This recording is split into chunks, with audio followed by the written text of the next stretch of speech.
বিশ্ব ৰেকৰ্ডটো হোৱা নাই, এইটো কালচাৰেল ডিপাৰ্টমেণ্টে আমি বিশ্ব ৰেকৰ্ডৰ কাৰণে আমি তাতে যি 8,888 গৰাকী শিল্পীয়ে পৰিৱেশন কৰিছিলে এইটো আমাৰ প্ৰধানমন্ত্ৰী আদৰ্শবাদী নেতা নৰেন্দ্ৰ মোদী ডাঙৰ উপস্থিতিত মুখ্যমন্ত্ৰী অসম চৰকাৰৰ প্ৰচেষ্টাত আমি চাহ বাগিচা সংস্কৃতিটো আমি বহুত ওপৰলৈ লৈ গৈছোঁ আৰু এতিয়া ইউনেস্কোৱে এইটো তেওঁলোকে স্বীকৃতি দিয়া নিদিয়াটো তেওঁলোকে কেনেধৰণে পৰ্যবেক্ষণ কৰি আছে আমি এতিয়ালৈকে মই মানে খবৰটো পোৱা নাই। গতিকে সাংস্কৃতিক বিভাগৰ মাননীয় মন্ত্ৰী বিমল বৰাৰ লগত মই কথা পাতিম।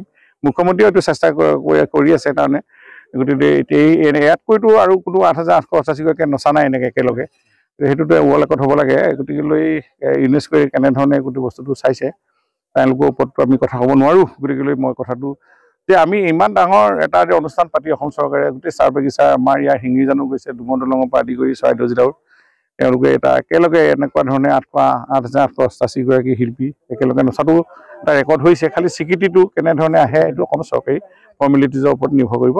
গতিকে আমি ভাবিছোঁ যে এইবিলাকেই হৈছে অকল বিহুৰ পাছত আমি ঝুমুৰ এনেধৰণে আমি বিশ্বৰ দৰবাৰত লৈ যোৱা হৈছে।